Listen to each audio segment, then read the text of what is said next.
On behalf of the Newmarket Business Association and the Parnell Business Association, I would like to extend a warm welcome to this session called The Battle for the Waitematā and Gulf. As we all know, voting for the local elections opens on Tuesday, the 9th of September, and postal votes continue until Saturday, the 11th of October. We'll be circulating the recording of this session to our various databases and hope it will give our constituents some insight into how the various candidates may respond to local issues. Today, we're going to interview the candidates standing for the Waitematā and Gulf ward, and I'd like to welcome the candidates as follows. Councillor Mike Lee, the incumbent, Genevieve Sage, Lester Bryant, Patrick Reynolds, and Selena Renner. I'd also like to welcome members of the media with us today. Joining us are Jonathan Killick from Stuff and Simon Wilson from the New Zealand Herald. I'd now like to hand over to my colleague Mark Knopf-Thomas from the Newmarket Business Association to explain the format and facilitate the session. Thank you, Cheryl. Tēnā koutou, tēnā koutou, tēnā koutou katoa. No mai, haere mai to this debate this morning, or this online event for the Battle for Waitematā and Gulf. Obviously, these things come around with great regularity. 3 years goes by very, very quickly. The idea this year was to give this opportunity to all the candidates who were invited, and thank you to the 5 who responded and agreed to take part in today's event. And we just apologise we weren't able to do the event in live in a real live situation at the community centre as we planned. Anyway, this is a really good option too, because we can get this out. We can do a blog post, share it on our various channels. And also you'll be welcome to use this yourselves if you want to in the future, for if you want to get some sound bites out there. So just to go over once again, we're going to go through the initial part is going to be a series of questions from Cheryl and from myself. We've got 2 questions each, and each candidate has got 2 minutes to answer those questions. But some of those questions will just require a yes or no answer, so that they'll be a little bit quicker than 2 minutes. After the 4 questions we've gone through, we will hand over to Jonathan and Simon to run through their own questions with each candidate, and they've got 4 minutes for each candidate, and they can ask a question, they can ask a series of questions. That's really up to them. And we just want to make sure that there's no interjection or talking over each other. The nature of an online event does make it a bit more challenging with the audio, so we want to please respect that. And the only people speaking will be the candidates or the people asking the questions, and not any of the audience listening in the background. Thanks. So to begin with, I'll do a question, then I'll hand over to Cheryl, then I'll do another one, then Cheryl one. And each question you got up to 2 minutes, but hopefully it'll be a bit quicker than that. First question from me. This is around transport. So CCTV provided by BIDs or business improvement districts comes at great cost and is for the safety and for the good of our communities. And it plays an instrumental role in keeping our precincts safe. And I mean, Newmarket and Parnell have been very strong advocates of CCTV networks. A new AT process requires us to make an encroachment application, poll by poll, to seek AT's approval. The process is costly. It costs us to apply per poll and takes several months to get approval to do so. It never used to be this way. It used to be a discussion with somebody, and then an agreement was given, and then we'd have an installation of a CCTV into an AT poll.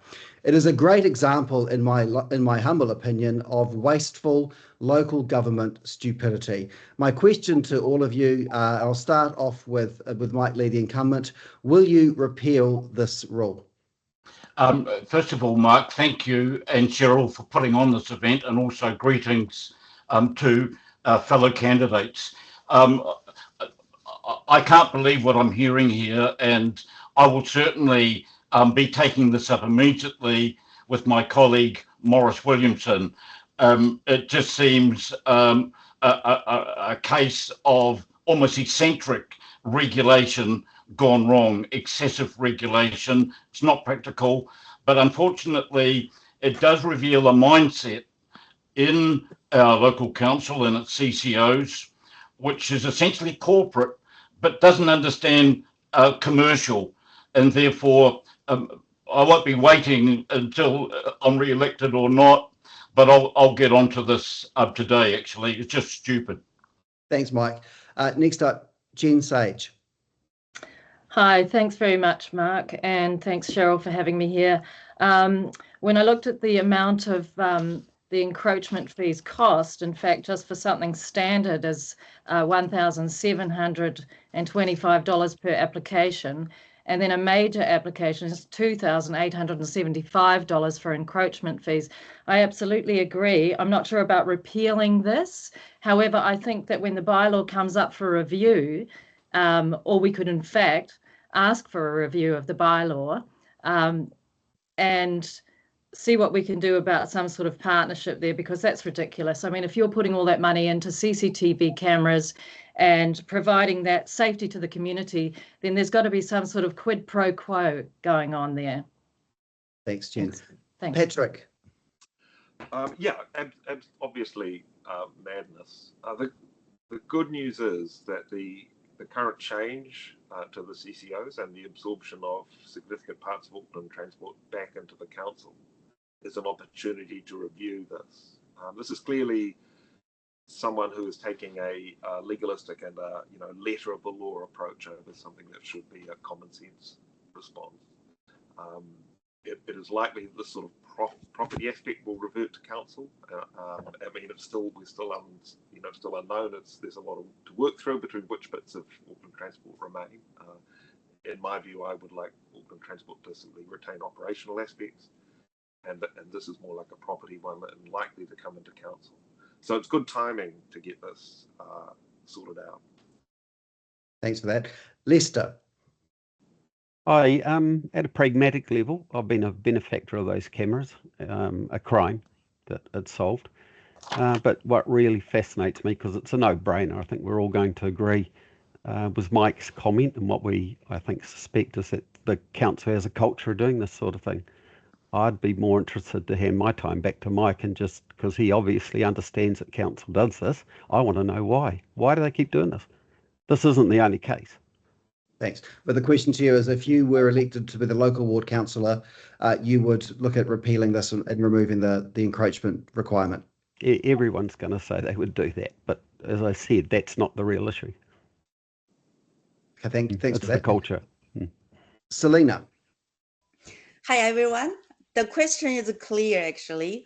Putting up more CCTV is for some more safety reason, isn't it? Yes. Yes. So I believe more CCTV is needed, but the cost, as our local board chair lady saying, it's quite high, have to be reasonable and sensible of people's privacy, and the cost have to be in control. I support more CCTV camera for safety, but not like how is proposed. I believe there's more discussion needed to make it more cost effective and suitable for residents needed. Wonderful. Thank you. Just to be clear, so do you support having an encroachment process, or do you not support having an encroachment application process? The increment fee, I believe they should be fair and transparent, and any revenue should be into more improving our streets, footpaths, and public space. So yes. Just for that though, so you think the encroachment process should remain, but should be cheaper? Yes. Yes. Okay, thank you for that. Thank Cheryl, you. I'll hand over to you for your first question. Okay, thanks, guys. My question is around Parnell Station. So since the opening of the Parnell Station in 2017, the precinct around the station has never been completed. Access from Parnell Village particularly is unappealing, unsafe, and dark in winter. What would you do to remediate the station precinct, not just the station precinct, I want to be clear, before the opening of the CRL? I'll go to Patrick first on this. Thank you. Yeah, it's in a very sorry state, but I think your question actually within it is sort of is another question, a bigger question, which is one of funding.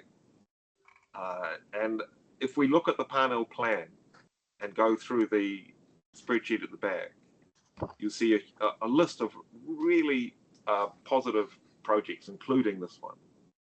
But they've all got unfunded or partially funded next to them. So the solution to this is a funding solution. And I know that there's probably resistance from you and Mark at a targeted rate in your area, but working with your fellow bids over 16 in the city centre and Karangahape Road, you can see the advantage of having a targeted rate to help unpack further funds through the standard rate through the Auckland Plan process. So in order to get action on that and many more really worthy projects that you have in your plan, I think we really need to have a review of your funding structure and how that can be actioned. It's less having the idea, or even less a design problem. It's much more a funding problem. Thanks, Patrick. Jen.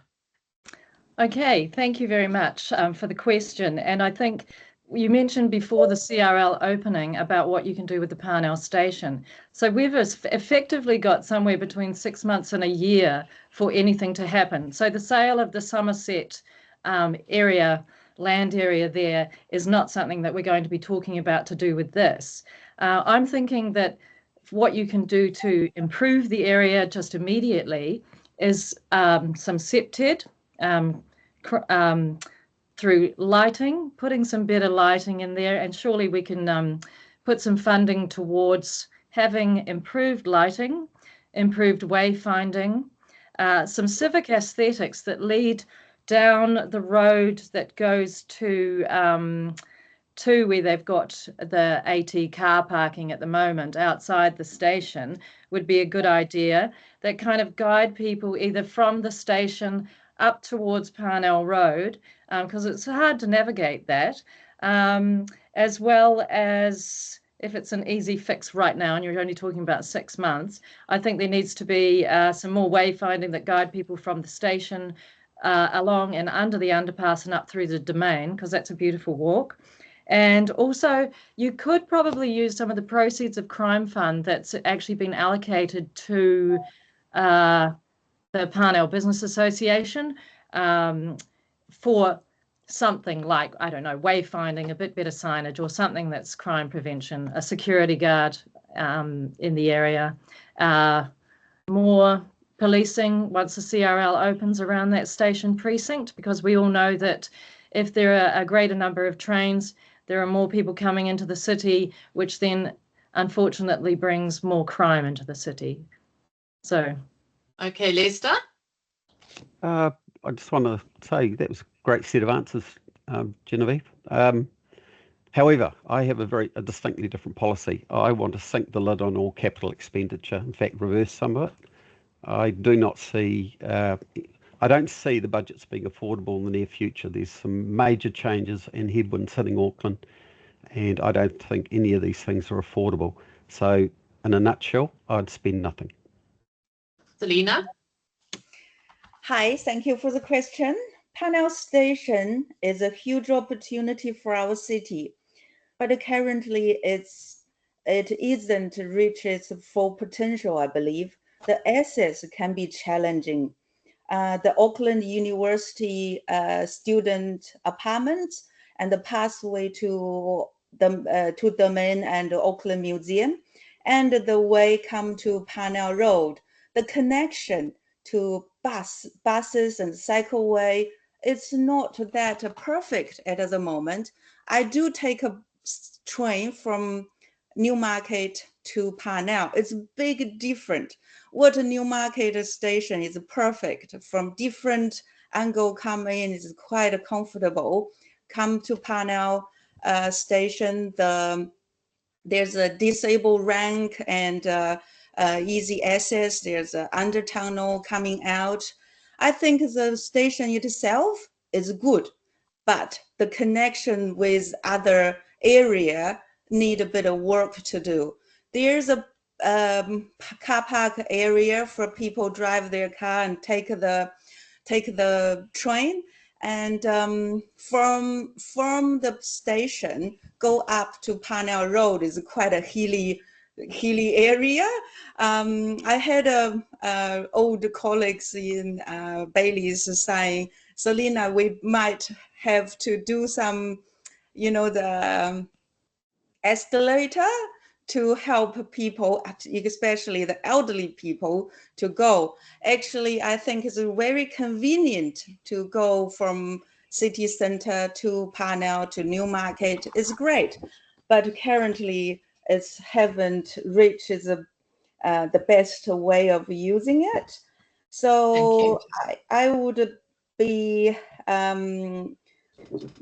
support some more money to connect Parnell train station to the busway and the cycleway, and make that area more delightful when people come, because Parnell is people where our community live. Thanks, Selena. And visit. Thank you. Thank you. And Mike, I left you for last because I know you know the station intimately well. They're good answers. I'd agree with most of what people are contributing here. The Parnell station was one of my projects, and I guess it's geographically ideally placed, but the topography is very challenging. And so the disappointing aspect of it was the Somerset development did not go ahead. And so we were all banking on that. Instead, it's been land banked, and that raises wider questions about housing shortage and so on when there's land banking going on all over the region. And I think the council should tax or targetedly rate areas that are being land banked to incentivise them to this land be developed. Presently, it's being used as a car park, and that has some value, but it's not particularly pretty. And so, in terms of the details,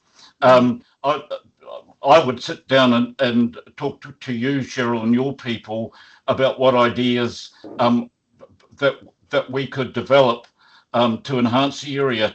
In terms of the station itself, I've always felt from the beginning that it should be associated with the Auckland Museum as a sort of an outstation. I understand the artist collective is still using the building.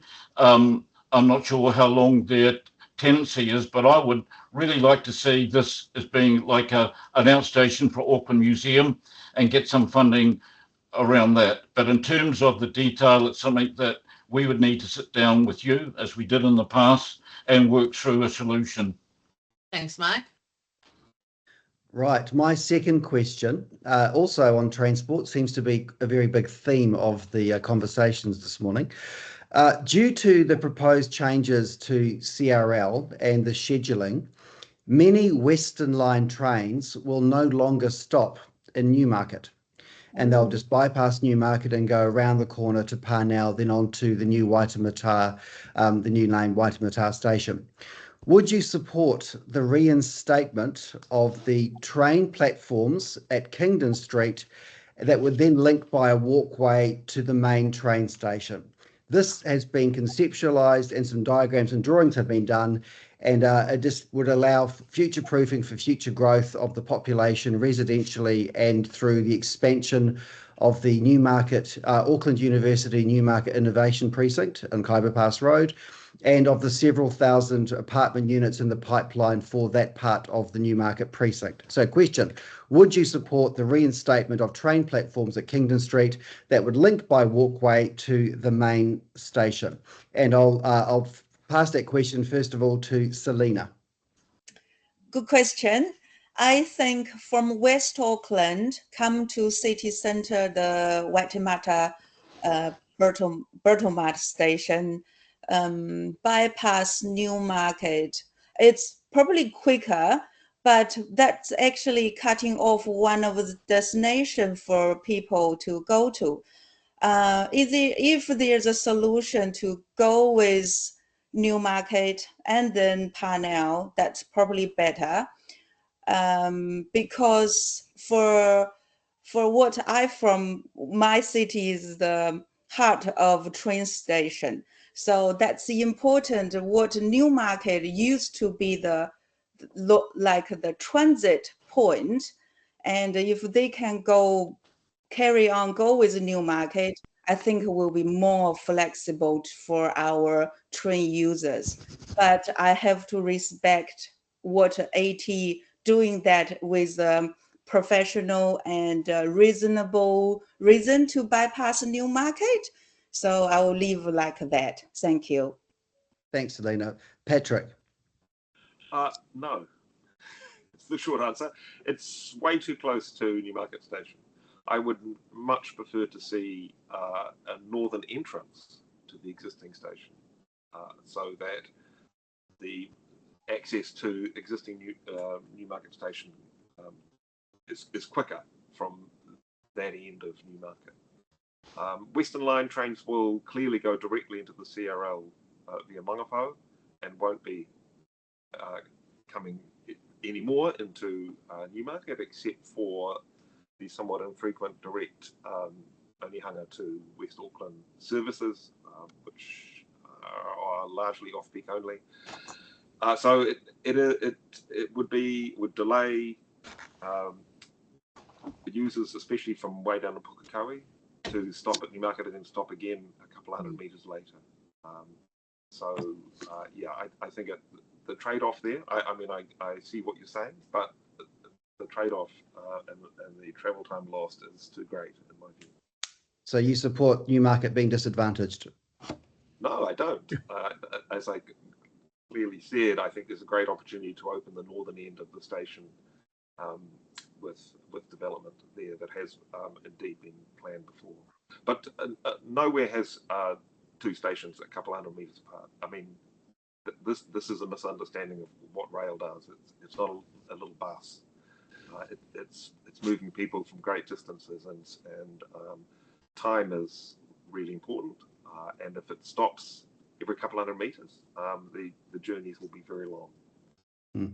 Thanks for that. Lester. My feeling is that typically engineers have calculated these things and have very good rationale. I would, if it was questioned, I'd go back to the research, but as it stands at the moment, no, I wouldn't either. I think it just doesn't, on the face value, appear to make sense. And a small lobby group going for it to their own advantage, that's not what councils should rally around. Thanks so my position is no. Thank you. Jen. Yeah, I've thought about this issue for a while now, and I think the problem is there's going to be more trains more often, and I think it's about 1 every 4 minutes, and that's I assume they'll be going both ways. So there's not really a lot of space to have that train station opened at this stage, but in future it could be something that could be looked at through the Auckland transport engineers. So that's what my view is. Thank you. And Mike. Yes, just in regard to the CRL, I have a lot of concerns about it. I was the original champion when I was chair of the Auckland Regional Council. But one of the concerns I have, setting aside the cost and the continuing delays of when it's going to be open, may not even be next year, I'm hearing, is that the management and the operation of the CRL, from what I have seen, will be a typical AT top-down approach, not listening to where the customers or the passengers, the PT users want to go, but how they feel things should work out.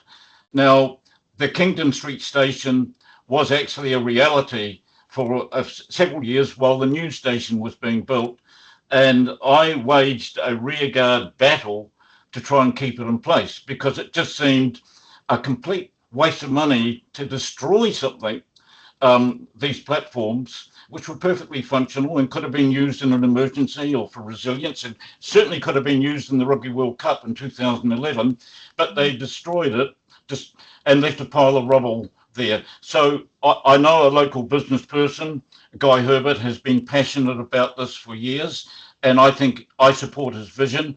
I believe the maximum flexibility and resilience in a rail network is what we should be striving for, and we should be following demand, and we should be continuing to do market research, which AT doesn't do, on where people want to go. And I believe Newmarket itself, because of the new Westfield, has got an imbalance. The northern side has lost weight, if you will, and that needs to be rectified. I think the restoration of a Newmarket West as a subset of a bigger station, and that happens all around the world, is actually a sensible idea, and I'm quite happy to support it and push for it, actually.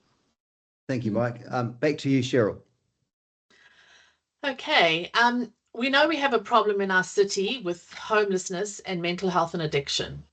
And we know it's a very big problem. So I'm going to really narrow this down. As a councillor, what would you do to assist the business associations in the Waitematā ward to deal with the situation? I'm going to go to you first, Lester. Yeah, on Sunday morning, I went down to the city. I was just taking some photos and I saw this firsthand. The word homelessness is taking us away from the real thing that's happening, and that is people sadly dysfunctional or living on our streets. It's not the lack of homes, it's not the lack of bedrooms. We've got lots of spare space. It's their dysfunctionality, and those issues aren't being addressed. I'm not sure the council can. I would be promoting strongly to clean it up, number one, because it's making the city unattractive, and the people we want down there are just simply not turning up.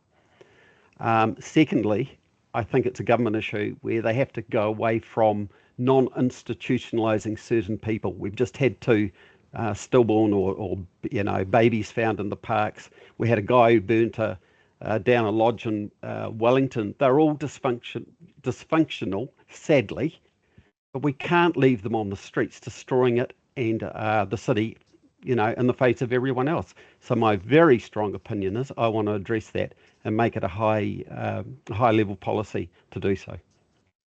Thank you. Mike. Yes, I agree with Lester here, and over the last 3 years in particular, I have become very concerned about this issue, and I've mainly been working with Viv Beck and the city centre residents with the council and about tackling the problem in a humane and sensitive way. As I often say in some of these meetings, Patrick might have heard it, if these people were lying on the street bleeding or with broken bones, an ambulance would be coming down very swiftly, medics would be uplifting these people onto stretchers, and they'd be off to emergency care and be looked after. But because these people have an illness which is mental and psychological, and also most of them have addiction problems, which probably all related, they're not getting any care at all. In fact, the behaviour has been normalised by council officers rather than being dealt with, and that's unacceptable. These people, as Lester says, well, they are homeless, but that's not the primary problem here. It's a health problem, and they do need to be homed, but they need wraparound care as well. And that's one of the areas where the council should be working with the bids, but reaching out to the central government in a coherent way, in a united way, to put pressure to bring back our mental health services, to make them fit for purpose, to deal with an epidemic that is impacting on our city centre, on our business areas, and to the detriment of those business areas, and of course to the detriment of the victims themselves who are just being neglected. Even the Victorians took a more humane approach to people with psychological illness. They didn't have the knowledge, but at least they tried. We're not doing anything now. It's unacceptable. Thank you, Mark. Patrick, can I go to you? Yeah, I mean, absolutely, this is a terrible problem that does really needs to be solved much higher up the chain. We're seeing an epidemic which in many ways reflects the broader economic situation as well. This is a government, needs to be government-led, but here we are the ambulance at the bottom of the cliff, and I can only point to what we've achieved at the City Centre Advisory Panel and increasing funding for organisations such as Homeground, who do provide a real solution. Just moving these people on, which is a kind of absolute last resort thing that has been undertaken by bids, especially with security guards and things, which it becomes an urgent need when there's a real immediate problem. But that isn't a solution, right? That is dealing with some of the effects, but we really need structural solutions as usual. Luckily, I mean, it would be way worse than it is, and it's bad in the city centre and K Road. It would be worse than it is without the targeted rate and the funding. So I just keep coming back to that need for some funding to take action. However, the wider context is as the previous speaker said, is really the ultimate cause. And we need to also work and lobby, as well as taking practical, immediate steps that within our reach at council level and at local board level. Thanks, Patrick. What about you, Jen? Yeah, well, I agree with everything that everyone said so far. I think it's a real problem, and it's not just a problem in New Zealand. It's in fact a problem that's worldwide that I've seen through my travels through London and New York, and they have the same issues everywhere. I think what we need to be doing, which we've already been doing, in fact, is encouraging a joined up approach of all the bids, and I think you do work really well together towards this. There's a lot of money that's gone in from targeted rates to helping to support initiatives for homelessness through activations, through World Homelessness Day. But I think we're in a cost of living crisis at the moment, whether or not that has anything to do with it. We also have big housing issues in New Zealand. I think we don't have enough housing. Again, I've heard this from everybody as well, that it's a wider issue. It's a central government issue as well. Better infrastructure to provide for people. Mental health workers, something that I've heard from addiction services is that what they would like to see are mental health workers working closely with addiction services, and not just at the bottom of the cliff. In fact, right back where it starts in education, and finding out those people or young students who might have learning difficulties and things that in fact could be helped way back when, so that we can sort of try and stop that problem and work on a 20-30 year timeline to stop. Well, we're never going to stop the issue. It's always going to be there somewhere, but to assist and ensuring that people have better outcomes and communities are better looked after and happy. Thank you, Jen. Yeah. Thanks, Jen. Selena? Yes, the homeless is heartbroken feeling when I see them lying on Queen Street, K Road. Every time I see them, I feel sorry for them, feel sorry for the people who are walking around in city, not have a feeling that is safe and feel comfortable walking around. But I saw council are trying to do something. There are security guards walking around during the day. I see them trying to help them to move, but that's not stopping them coming back. So it is big concern and challenge at the moment, because city center, not just somebody live there, also people work there, people travel. I believe our city needs a better outlook for whoever walking on the street. Definitely those people need help, but what a central government can do and our local government can support, that's something we need to work on. As a councillor, I believe care for all people living in our area, in our Auckland city, need to be cared about. So I don't have a really crystal ball to fix the problem, but definitely public area need to be fair for the purpose. The homeless need to have a rule for that to make them move with the right reason, but they do need to support. They have issues for themselves, mental health, like Mike was saying.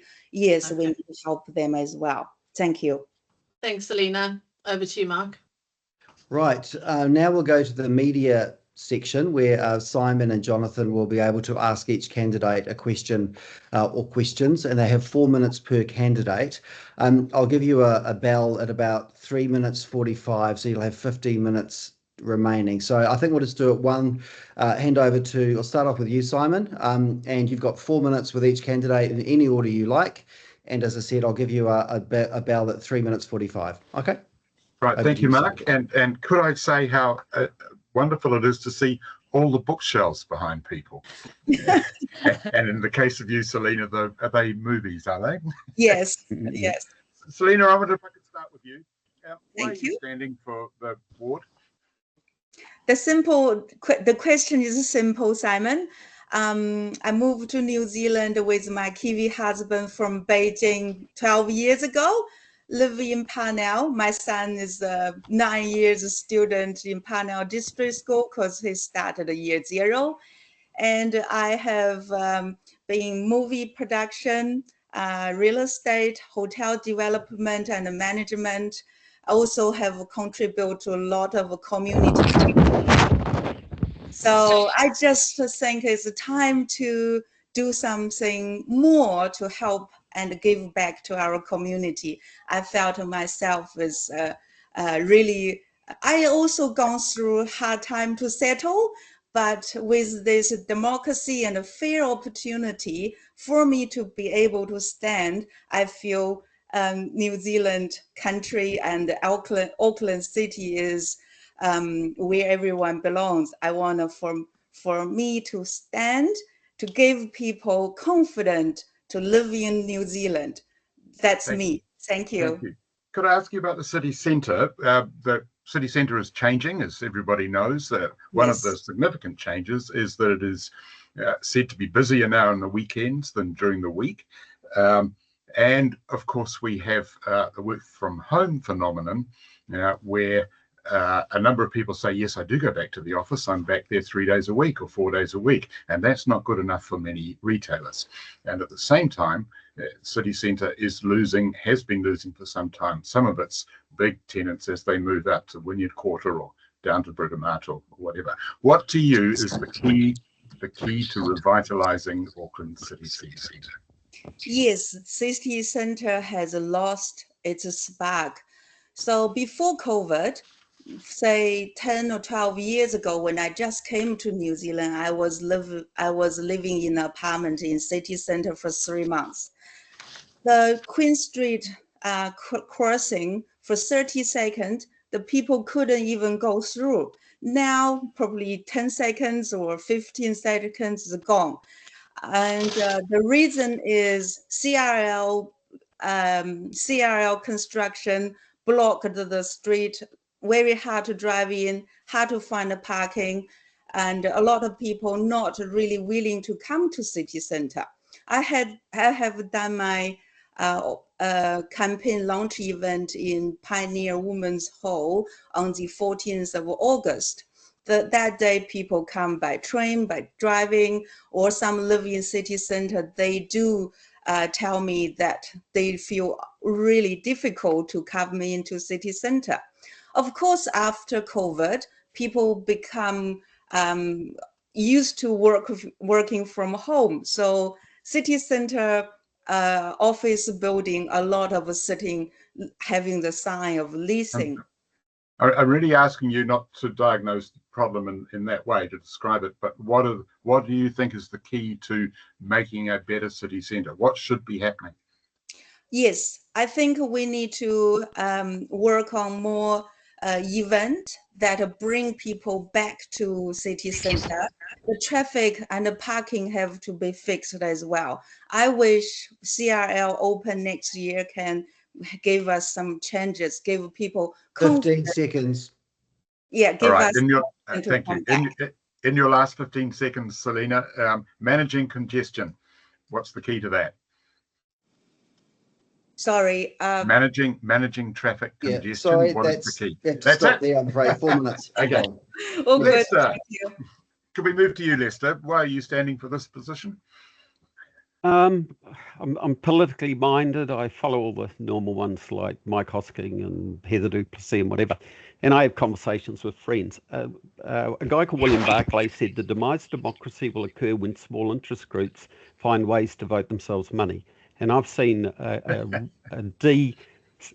just the destruction of the New Zealand politics, even at local body level. And we're seeing people treating other people's money as if it's nothing. So the major part that motivated me initially was just to stop the robbing of everyone's wallets. And I want to get to the bottom of it. I don't have a... Yep. Let's put it on the table. Who are the small interest groups robbing everyone's money? I won't get voted if I answer that one, Simon. But seriously, no, I won't. And I think everybody knows. It's one of those things, like that utopia thing, where no one will say what the truth is in the room. So Lester, I asked you why you're standing. You told me that you think small interest groups are stealing people's money, but you're not going to tell me any more than that. That's just a... That's a fob. All right, let me start with council. I'm heavily involved in the construction industry. And if you look at the onerous costs that occur in the construction industry because of council and its ability to have power over other people, you'll soon realise that we have a grossly inefficient construction industry. And that's why we, to date, have been worrying about why don't we have enough properties and housing. Could you tell me your answer to the last question I gave Selena? Traffic congestion is a major issue for probably most Aucklanders. What is your, how do you see it? What is the key to managing congestion?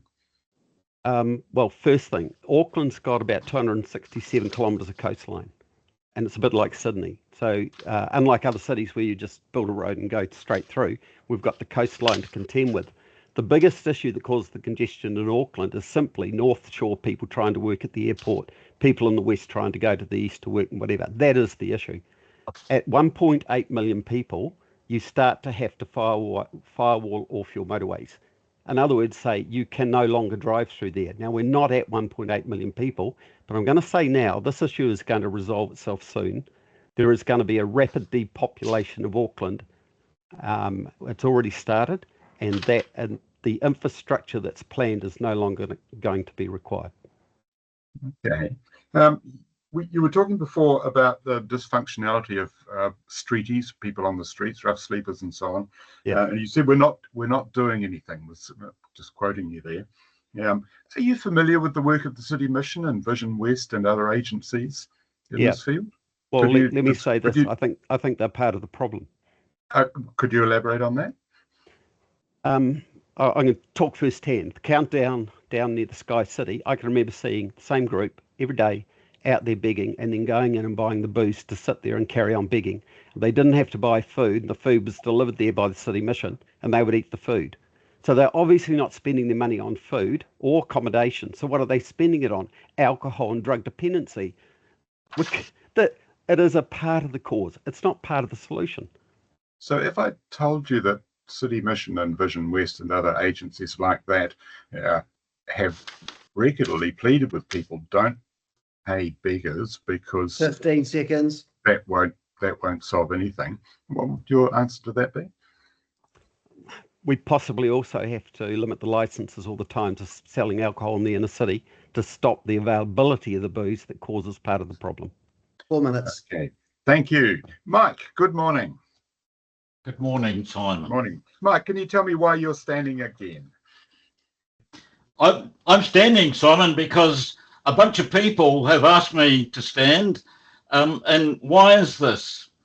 Essentially, there's a power imbalance between the Auckland Council and the general population, and a lot of people feel disenfranchised, disempowered, alienated in relation to this monster we call the Auckland Council, the so-called super city. They want me to stand to be their voice, someone who has had experience, who has a track record of achievement when given the power, and someone who is not afraid to speak truth to power. And so it wasn't an easy decision, believe me, to stand this time. But in the end, I'm a soft touch. People are really concerned. They're worried. It is a crucial time for Auckland. I think we'd all agree on that. And I feel I can help to turn Auckland around, because it does need to be turned around. So that's why I'm standing. I'll try anyway. Thank you. Yeah, you have a long and storied history of serving the city. I don't think anyone would disagree with that. I wonder if over your current term, whether there's a way in which you would say this is how you should measure my success. What have you achieved in this current term, would you say? Well, I was made a director of Auckland Transport, and feel I was making a lot of progress in turning Auckland Transport, particularly in regard to public transport, Simon, in taking the customer's point of view rather than a top-down, a kind of an elitist point of view. And other directors were starting to listen. Unfortunately, I was removed from the board by the mayor, but using his casting votes.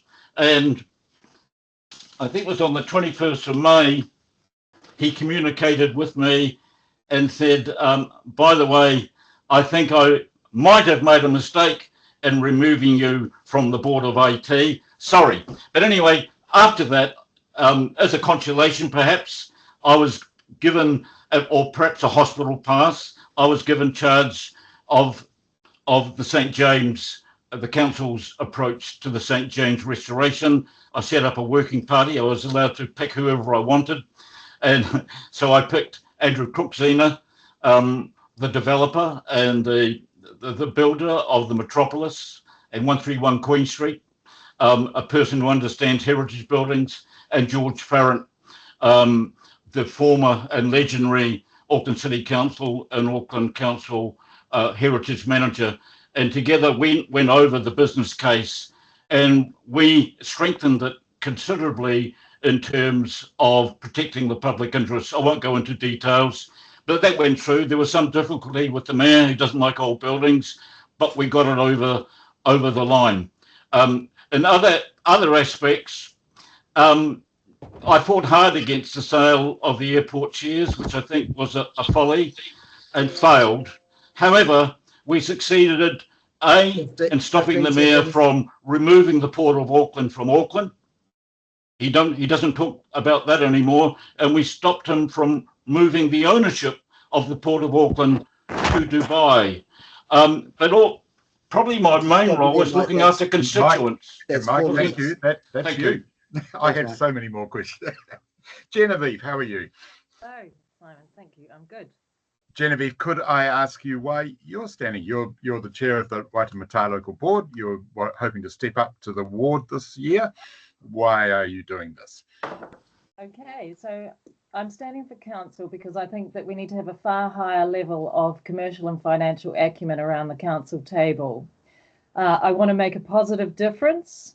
I think we can all see, and we've discussed it here today, that Auckland's falling behind other cities in the Asia Pacific region, which is a bit disappointing in terms of its livability and its capacity to attract investors and also visitors. I'm an immensely proud Aucklander, and I want to do something about this. I think I have a good track record over the last 3.5 years of my time on the Waitematā local board, as well as 3 years being the Waitematā local board chair. I think there's some gaping holes in Auckland local body politics that need to be filled to quickly turn around the fortunes of Tāmaki Makaurau. How do we attract more investors and tourists to Auckland? Definitely. Okay, so I've got 5 key policy areas that I'm standing on for this election process. And one of them is to have events. More events. The more events, the bigger, the better. Events bring people into Auckland and it drives economic activity. Same. Yeah. Would you like some more things? Okay. Okay, you see that 5-point plan. I thought you were going to go on there. Go on, I can go on. All right. So I also think about improving core infrastructure. I believe that the government needs to actually lock in that second harbour crossing. We need to get that. Yep. So Genevieve, more events, government's announced they're going to do that. More infrastructure, that of course is underway. Our second harbour crossing, government's going to make a big announcement on that next year. These are all things that are happening. What are you going to bring that will contribute to make them better, to make them faster, to make them more functional? What are you going to add to this? Are they happening? Have we got a second harbour crossing? I think they've also done a lot of work around having a second harbour crossing for decades. Yeah. So I think could I ask that another way? The government announced earlier that it was going to do a very substantial project. It's had NZTA out there digging under the harbour, digging in to see what the substrata is, etc., etc. It announced just yesterday it is going to build. It is going to make its major announcement soon. I'm hearing lots of candidates in lots of the races around the city at the moment saying, we're not doing anything about this, whatever it is. And really, often this has got things happening. What are you suggesting you're going to add to the work that's already happening, or how are you going to improve the work that's already happening? Well, Simon, I think that just they might be out in the harbour digging some holes to have a look at what the soil quality, etc., is and what they can do out there right now. But that's right now. So there's a lot of things that need to be happening in the next 3 years, in the next 23 years, plans that need to be made. So I will be working towards doing that, moving our city forward into the future, not stagnating. A city that stagnates and does nothing is a city that dies. 15 seconds. All right. Could I ask you very quickly, if you were in charge of City Mission, Vision West, those agencies, what is it you would do to improve their work? Well, okay. So again, as I said earlier, that's 4 minutes. Sorry. I'm sorry, man. Thank you, Genevieve. I'm sorry. Next time. Patrick, why are you standing for this role? I'm standing because I care. I love the city. I've lived here all my life, except for some time overseas, and I've lived in this ward my entire adult life. And I have, I believe, contributed quite a lot in various other fields, including currently as Deputy Chair of the City Centre Advisory Panel, previously 4 years on the Whakakutahi NZTA board. I feel I've got to a stage in life where I have a whole lot of skills to contribute, and I feel that I can bring a fresh voice and a fresh vision to the most urban place in the entire country, the most critical part of the nation's economy, and also the absolute jewel in the crown, the Hauraki Gulf and its glorious islands. What is your response to the question about congestion? What do you think is the key to managing congestion in the city? Right. Well, we only have one complete transport network, and that is the driving system, which is pretty mature. It obviously requires constant maintenance and improvement over time, and that is also the only real part of the transport system that has funding from both central government and local government. So bringing the complementary networks up to a greater standard will give people more choice and give them the opportunity to choose another mode for some journeys at some times.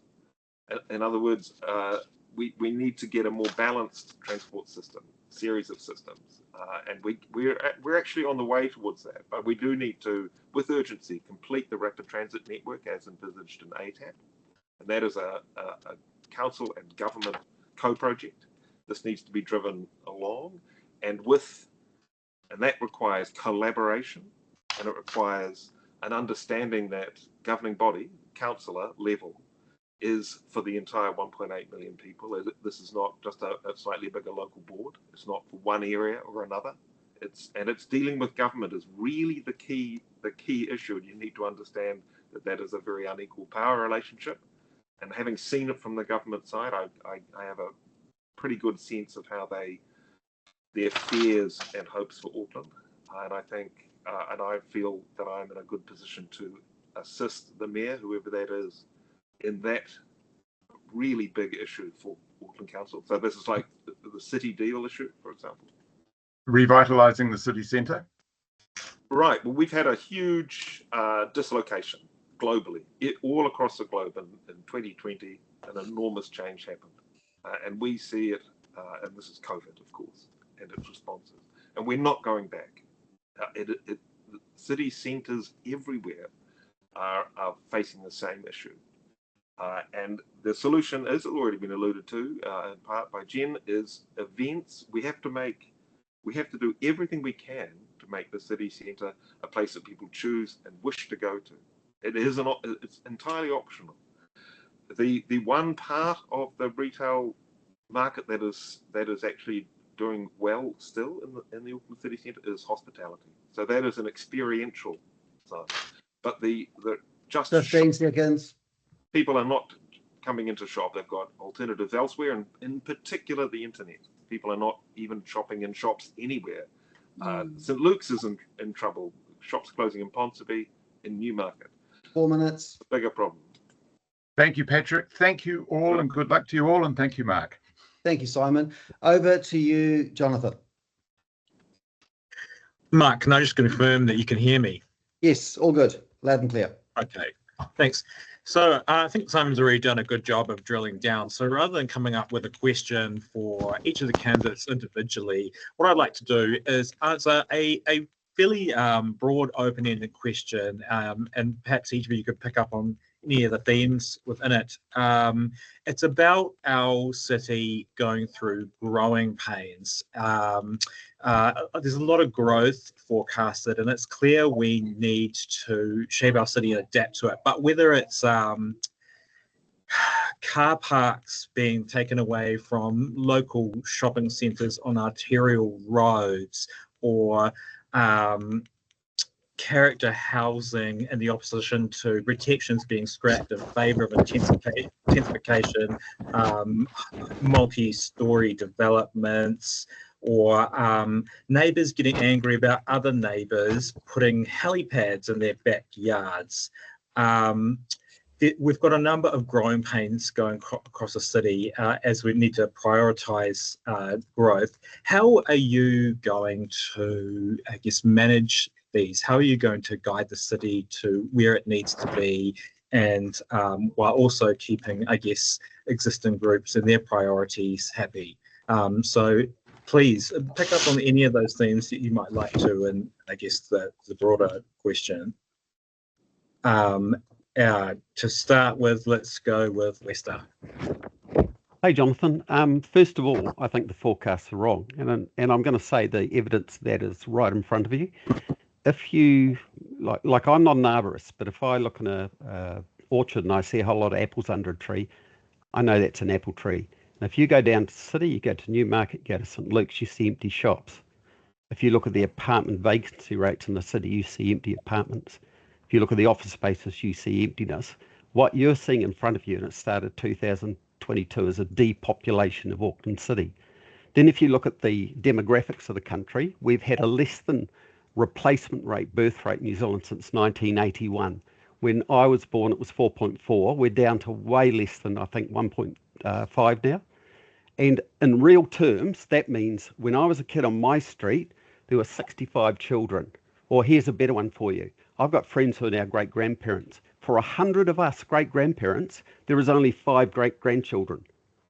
There is a big disparity between what you think as far as population growth and forecasts and all that goes, and the reality of what's happening in not only this city, but it's a worldwide trend. We're going to be like the Japans, the Italys, the Portugals very soon, where we're going to be starting to incentivize young women to have children by paying them. It's getting that bad. So your consumers who go to the shops, the consumers that buy the prams, the nappies, whatever, they just don't exist. So we don't have a need for more infrastructure. We don't have a need for, well, right now we need to find new ways to motivate the current resources to being used, because we don't need them. It's not just internet buying that has caused these issues. So I'm all for no more infrastructure, turn whatever budget we have on to 85% towards maintenance, and just finish off every project that's there. Second to that, everything I've heard, I've heard everyone say they've been listening. They're listening to who? Everybody's saying to us they've got no money.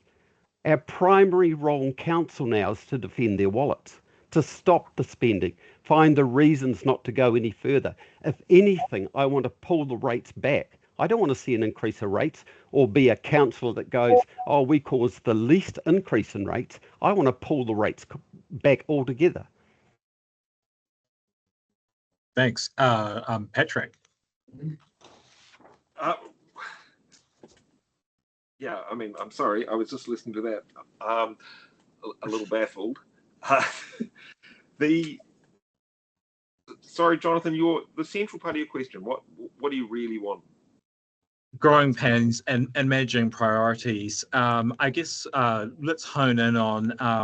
I'm hearing, a bit of disquiet amongst certain shopping centres, small shopping villages on arterial roads, that car parks get removed from cycleways. Right. But then we also hear that cycleways are needed to ease congestion. So, where does the balance lie? How do we manage this? Well, the first thing is to recognise that we can only go forward.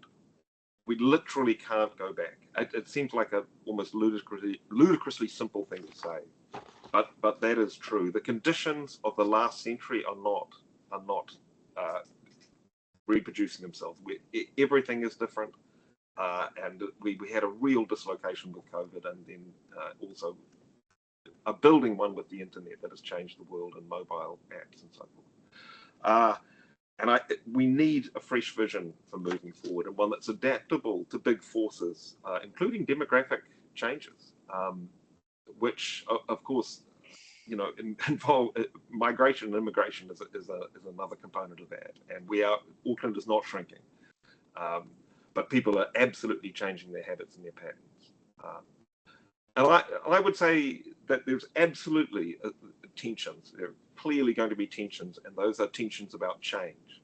The question is not to attempt to halt change; it is an attempt to manage change intelligently. And let's just look at intensification. We know that it is absolutely ruinous for us as a city to expand further and further and further into the countryside. It is extraordinarily expensive to roll out fixed infrastructure, hard infrastructure, and social infrastructure into new greenfield sites. This is why the council has sensibly had a quality compact city policy for a long time. It hasn't acted on it or even been necessarily able to, as sprawl has been. We have this addiction to sprawl. There are vested interests with strong addictions to it. But now we've got the opportunity with the City Rail Link completing and the Central Interceptor completing, that these are massive bits of infrastructure that support more people living more compactly. Then it becomes a question of the quality of that. So we need to become a design-led city that moves inwards and upwards in the right places. So it isn't, we're all going to have to compromise, including we have previously blanket areas of control over change, freezing whole suburbs in aspect. And there are a great deal of heritage is valuable, and it's important that we cherish and protect and enhance that, but not over great blankets of the country. And certainly along rapid transit stations, we should be building great new precincts for people to choose, the people who choose to live in that more urban way. So there's more choice, more variety, and compromise on all sides is what's going to be needed. This is an intelligent approach. This requires governance, not grandstanding. This requires forward thinking and the hard work of engagement with community and working through options, better governance processes. And say, for example, with the helicopter issue helipad issue is a 15 seconds. I mean, we have obviously a loop in Westmere at the moment. We clearly have a very permissive regime with helicopters. So I would look at the councillors that have been around for decades who have allowed this situation to happen. 65. 4 minutes. Waiheke, for example. Selena, yeah, how are we going to share our spaces? I mean, even at the moment, we have a group in Auckland who are taking the council to judicial review over the right to be able to walk their dog in a local park. It just seems there's hot button issues all over the city. How do we share? All right, good question. I was doing my door knocking on Parnell area yesterday. One of the dog just quickly ran into me. I was a little bit scared, but I'm okay. I'm very good with animals. Later on, the owner started to looking for the dog. I said, okay, if that's your dog, is running that way chasing the cat. So we all love animals, and our dog is a family member. I believe that bring really friendly and joy for our life living in the center. I think it's definitely need to protect our pets, but the owner need to be more control for the animals. And if some shops can bring the dogs to the cafe, but some other people might scared or don't feel comfortable, so there are rules needed for having our dog in the public area and on the street. But they are some member very important for our neighborhood, for the family. Thanks. Thank you. And Genevieve, I think given that you've been a chair of a local board, you'd appreciate that these issues are going on all the time. So yeah, how is the balance struck? And does Leicester have a point about small interest groups having an outsized control?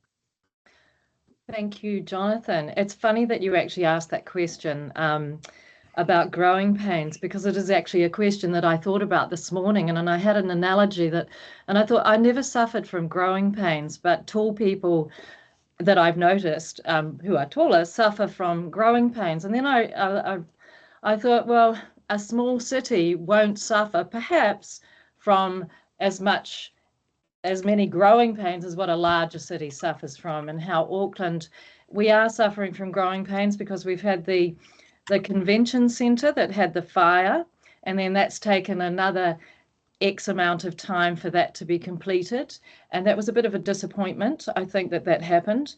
We've got the CRL opening, and that is going to be a game changer for the central city, as well as for the outer suburbs being able to come into the central city, go from Tiwai Horatu station up to K Road easily and back if you want to, so you could spend half the night doing that and go for dinner somewhere and go out somewhere else. So when that opens and this happens, I think it'll bring a lot more joy to the communities in the city centre. But we're still in a position where, we've got Watercare who are putting some infrastructure right down Queen Street at the moment, and that's going to be over a period of at least a year.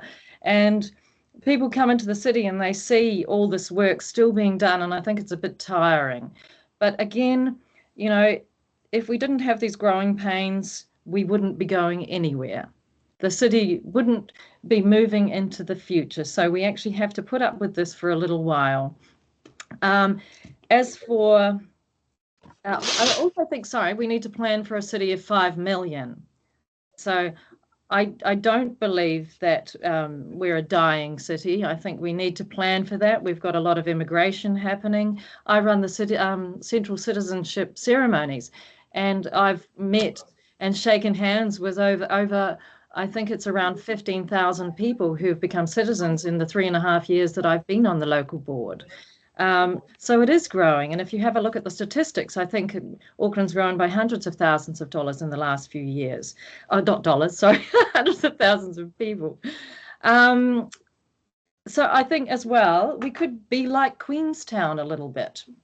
If you go to look at Queenstown now in their central city area, it's got beautiful walkable catchments and it looks really nice. But again, they did have to put up with quite a lot of that growing pain stuff with infrastructure being added. So, yes. Thanks. Mike, I'm wondering,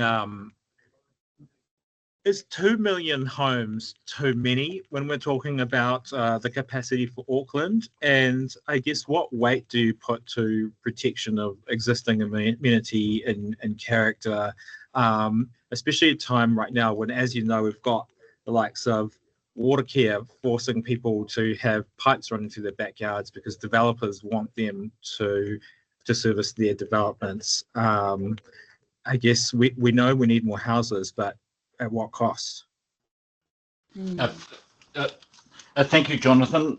I'm going to frame my answers in regard to small business because this is like the kaupapa of this meeting. So I'll come back to that in terms of the number of houses that are needed.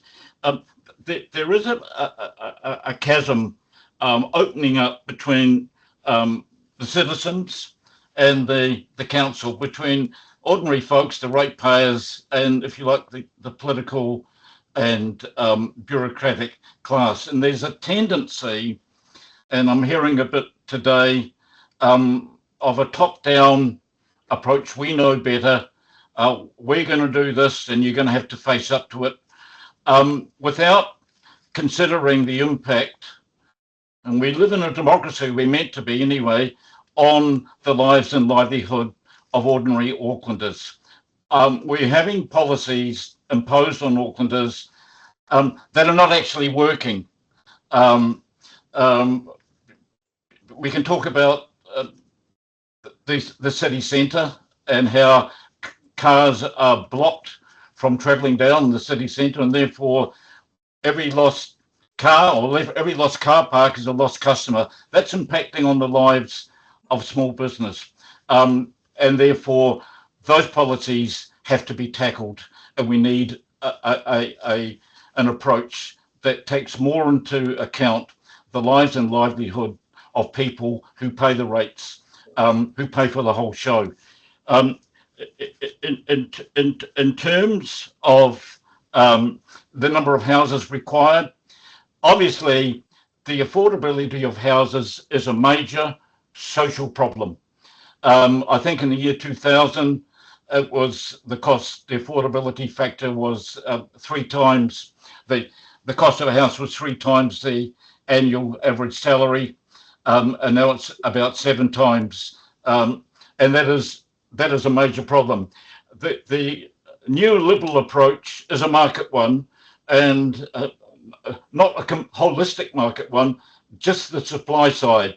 So by deregulating town planning and allowing 2 million, actually 3 million, nearly 3 million, plus the existing houses, to dampen down the cost, is failing, and it will fail because it's like, as someone pointed out to me, if you're in the banana market, you have to sell those ripening bananas, and if you don't, the price goes down. With deregulating land and cutting it up, but actually holding it off the market, which most of it is, so it's planned for housing, but not necessarily on the market, you don't really affect the price or the affordability. So we have to tackle, and the government and the council has to tackle the demand side. It's all about quality of life and the right of people, and coming back to the helipad issue, which you know my battle on that, and we're actually winning. It's not easy, but it's the right of Aucklanders for the peaceful enjoyment of their homes and property, and to be able for their businesses to be able to exist and thrive. Thank you. We have to wind it up there. That's awesome. Jonathan, do you have any, you've got about 2 minutes up your sleeve. Do you have any quick fire questions you'd like to ask? Oh, sorry, I think I've used up my questions there. Actually, you know what? I'd just like to return to Simon Wilson's question to Genevieve Sage about what she would do if you were in charge of City Mission or Vision West. Okay, so all right, going back to that one. As I mentioned earlier, that I actually think that mental health services and addiction services need to have a more joined up approach.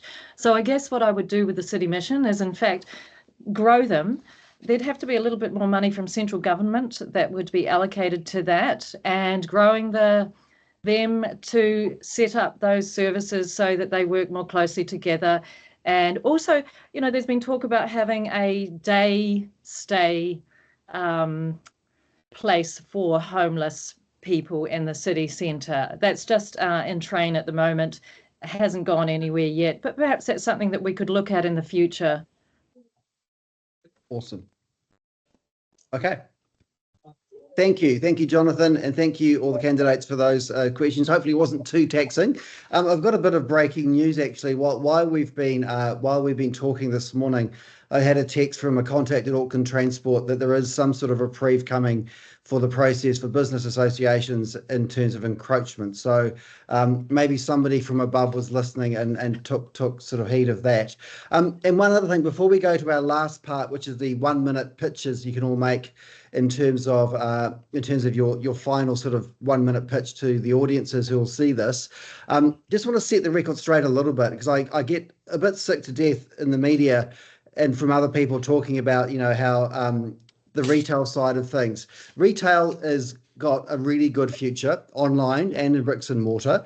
And people look at Newmarket and sort of like to give it a kick because it's a bunch of empty shops. But I can give you an explanation for every single empty store we have in Newmarket right now.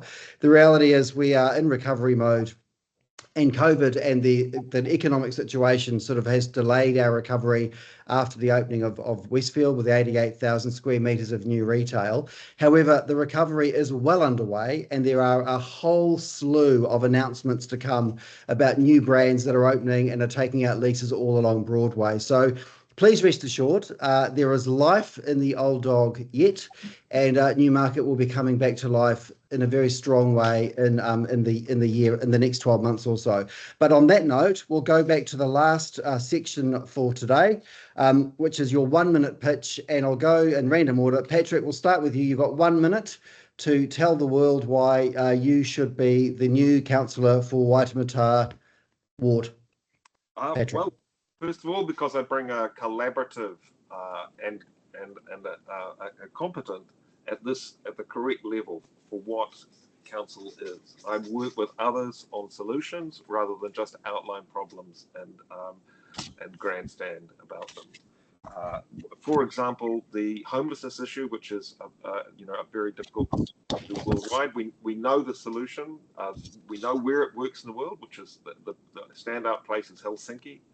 And we can adopt that process, and we have people who are working on that, and it's called Housing First, and it's the most successful way of actually solving homelessness. That is not just moving people on. We have a huge opportunity to work with the government as well on a city 15 deal, seconds, which will be a very hard-won negotiation, and with real money.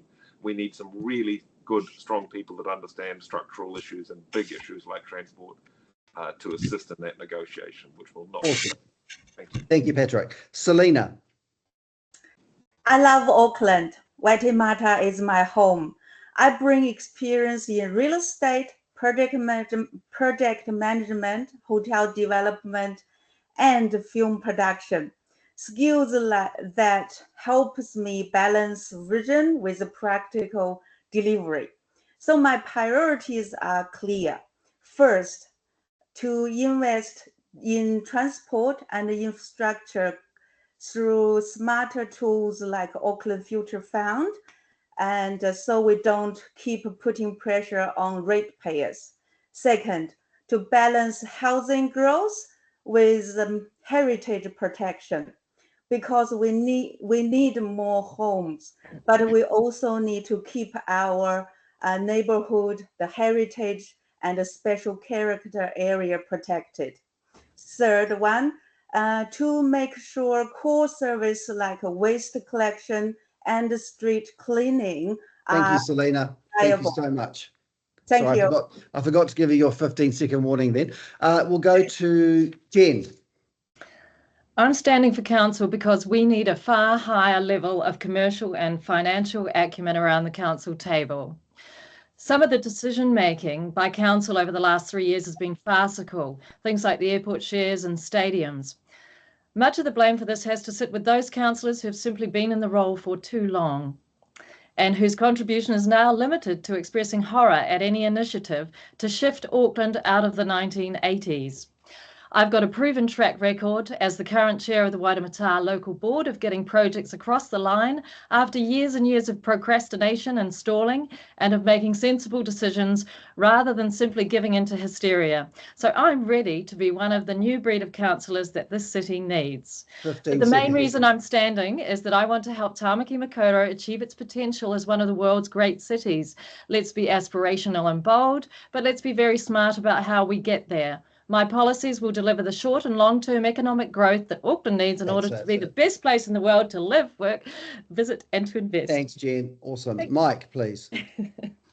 I think what Auckland really needs are councillors who understand the importance of small business, the importance of retail for the social and economic life of the city, that small businesses are not the enemy, or people that you need to trample over, that you need to impose elitist policies over, regardless of the cost, but that they're not a block to progress. Healthy small businesses are progress. They're the key to progress. A sustainable city needs sustainable businesses, and small businesses are a vital element of the economy. And I'll just finish with this. Someone once said the things that are wrong about Auckland can be put to right with the things that are right about Auckland. And I still believe that. Thank you. Awesome. Thank you, Mike. And Lester. Can I just say that this election, more than any other, is about economics. It does not matter what causes you have or what fringe interests you have. My social agenda, I don't have one. I rely on other people. What I do have is an agenda around money. I'm standing to give the people the best chance to defend their wallets. It is more important than ever to ensure that they retain the power of their money. But councils have ignored this fact. They have the power to demand more money from you with no responsibility. They do not care for your personal circumstances or worry about your future. I assure you, I am different. I want to reset the message and get a new message through. My background is in quantity surveying. I understand costs. I know when people are bullshitting about the 15 numbers. seconds. And I can tell you that if you know what the questions to ask are, then you won't get the problems. My job is to ask the right questions to stop the overspending. Thank you. Thanks, Lester. Thank you, everybody. That brings us to the conclusion of this online event. It's been great. Really enjoyed your answers, and thank you to Simon and Jonathan for your time as well today and the questions you putting people through their paces. Thank you to all the candidates as well. Really grateful for your time, and wish every single one of you all the very, very best in the run up to the elections. We will, Cheryl and I will slice and dice this. We'll upload it onto various platforms, and you'll see it. We'll send you a link to it when we've done that. And also we'll be providing a link to the short 1-minute videos from all the local board candidates who have submitted their 1-minute pitch videos for standing for the Waitematā local board. Anyway, once again, thank you so much, and also thank you to my lovely colleagues Cheryl and Parnell. So Newmarket and Parnell are often overlooked, and just want you to know that if you are successful getting onto the council, don't forget where we are. Thank you so much. Bye-bye. Thank you. Yeah. Bye. Bye-bye.